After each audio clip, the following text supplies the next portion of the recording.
সবাইকে নমস্কার জানিয়ে আমার একটা ভিডিও শুরু করছি। আর এটা হচ্ছে মানে বাসি বিয়ের দিন আমি তো আর যাইনি, সময়ও পাইনি। আর আমার ছেলের যেহেতু এক্সাম ছিল আমি তো যেতে পারবো না। তো বউকে আনতে গেছিলাম, তো বউ আমাদের, তো সবাই মিলে বউ আনতে গেছি। তো বউরা মানে যেখান থেকে এসেছিলো মন্দিরের সামনে, তো ওখান থেকে আমরা সবাই মিলে বাজনা দিয়ে একদম ডিজে দিয়ে নাচে নাচতে বউকে নিয়ে আসছি। আর তারপরের দিনের একটা যে শিডিউল ছিল আমার এত বিজি কি বলবো, আমিও ভিডিও বা ফটো কিচ্ছু তুলতে পারিনি। আমি নিজে রেডি হয়ে গেছি রাত্রি 11:30 12টা নাগাদ।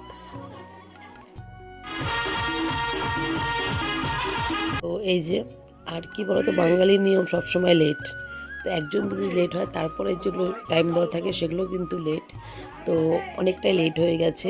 আর অনেক কাস্টমার ছিল, বউ ছিল, প্লাস আমাদের রিলেটিভ ছিল, প্লাস আমাদের বাইরের কাস্টমার ছিল। তো সবার ভিডিও করা পসিবল হয়নি, কারণ অনেকটাই যেহেতু লেট হয়ে গেছে। তো আমিও তো অনেকটাই লেটে গেছি, মানে আমি যখন গেছি প্রায় লোক চলেই গেছে, কিছু লোক ছিল।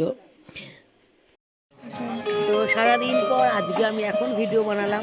তো আজকে আমাদের রিসেপশন। তো এই যে হচ্ছে আমাদের বউ, এটা হচ্ছে ভাইয়ের বউ।